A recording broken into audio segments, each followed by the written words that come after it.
Word में ऐसे नहीं बोलना है वो पर्सन का जेनेटिक डिसऑर्डर है, वो पर्सन हीमोफीलिया पेशेंट है, वो पर्सन थैलासेमिक पेशेंट है, ऐसे नहीं बोलना है। थैलासेमिया का कैरियर है, उसका बच्चा भी थैलासेमिया अफेक्टेड है, ऐसे करके नहीं बोलना है। कॉन्फिडेंशियलिटी मेंटेन करना है। Maintain the communication between counsellor and his client. तो काउंसलर और क्लाइंट के बीच में क्या करना है, कम्युनिकेशन मेंटेन करना है।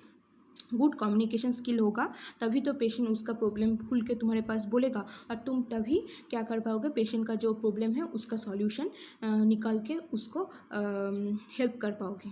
ठीक है। Next I will discuss about the ethical guidance in genetic counselling. Means genetic counselling करने के टाइम में कौन सा एथिक्स फॉलो करना है तो बोल दिया।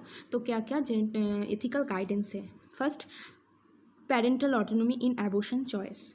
तो पेरेंट्स जो है, पेरेंट्स एग्री कर रहा है अबॉर्शन कराना है तो तुम कर पाओगे। पेशेंट एग्री नहीं कर रहा है, पेशेंट चाह रहा है ऐसा ही अफेक्टेड बेबी बर्थ हो तो तुमको वही करना है। ठीक है। नॉन डायरेक्टिव काउंसलिंग, पहले भी बोल दिया, नॉन डायरेक्टिव वे में काउंसलिंग कराना है।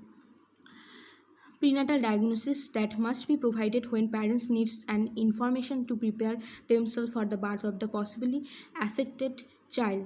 तो प्रीनाटल डायग्नोसिस करके पता चल गया जो बेबी होगा वो अफेक्टेड होगा, तो तब भी फैमिली मेम्बर्स चाह रहा है, पेरेंट्स चाह रहा है ऐसा बेबी डिलीवर हो, तो वही उसका भी प्रिपरेशन करना है। Practitioners needs to disclose to the consultee the risk and benefits of each procedure in prenatal diagnosis. तो कल प्रीवियस क्लास में जो पढ़ा था एमनियोसेंटेंसिस, कोरियोनिक विला सैम्पलिंग, इसका ये सब बहुत सारा प्रीनाटल डायग्नोस्टिक टेस्ट करने के टाइम में भी बहुत कुछ रिक्स है, मिसकैरेज होने का रिक्स है, इन्फेक्शन होने का चांस है। तो ईच प्रीनेटल डायग्नोसिस करने से पहले, प्रोसीड्यूर करने से पहले जो पेशेंट है और क्लाइंट है उसको बोलना पड़ेगा क्या क्या रिक्स है, क्या क्या बेनिफिट हो सकता है प्रीनेटल डायग्नोसिस से।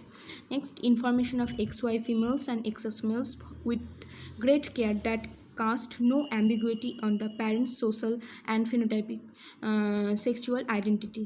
ये जो इन्फॉर्मेशन है XY फीमेल और एक्सेस मेल, ये भी पेशेंट को बोलना पड़ेगा, जिससे लास्ट में जाके उसका सोशल इम्पैक्ट, सोसाइटी में प्रॉब्लम ना हो, उसका फैमिली में प्रॉब्लम ना हो। ठीक है।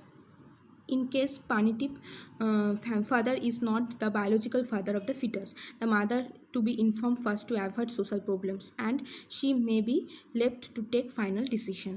तो punitive father मीन्स हम लोग क्लेम कर रहे हैं वो फादर हो सकता है, उसके साथ फिटस का कोई बायोलॉजिकल रिलेशन नहीं है, तो ऐसा सिचुएशन में मदर को इन्फॉर्म करना पड़ेगा क्या क्या सोशल प्रॉब्लम हो सकता है।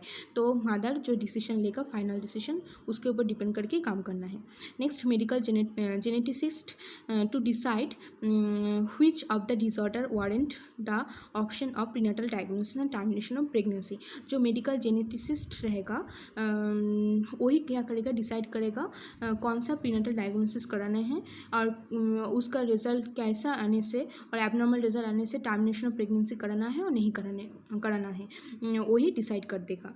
बट टर्मिनेशन ऑफ प्रेगनेंसी का चॉइस फैमिली मेम्बर्स के पास होगा, मीन्स पेरेंट्स के पास होगा।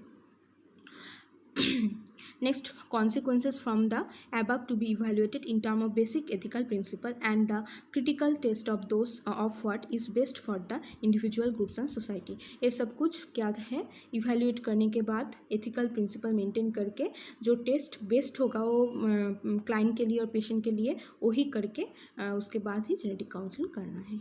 ठीक है। तो those are the ethical guidance in genetic counseling।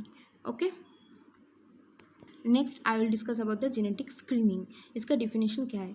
A search in apparently normal population of individual with abnormal genes which increase their risk of their offspring of being affected by this disease। means कोई भी parent जो normal है और कभी कभी उसमें genetic disorder है और genetical effect abnormal gene present है, तो वो ऑफस्प्रिंग में ट्रांसमिट होने का जो रिस्क है वो रिलेटेड जो स्क्रीनिंग है उसको हम लोग बोलते हैं genetic screening. Means prenatal diagnosis भी one type of genetic screening है, जो टेस्ट करके हम लोग पहले से ही फिटस में कोई प्रॉब्लम है नहीं है वो आइडेंटिफाई कर सकते हैं, उसको हम लोग बोलेंगे जेनेटिक स्क्रीनिंग। जीन रिलेटेड कोई एबनॉर्मलिटी है नहीं है वो आइडेंटिफाई कर सकते हैं, तो उसको बोलेंगे genetic screening. Types of genetic screening, carrier identification, prenatal diagnosis, newborn screening, forensic screening means paternity test. First जो है कैरियर आइडेंटिफिकेशन कर सकते हैं जेनेटिक स्क्रीनिंग से, कोई कैरियर होगा तो उसको आइडेंटिफाई कर सकेंगे।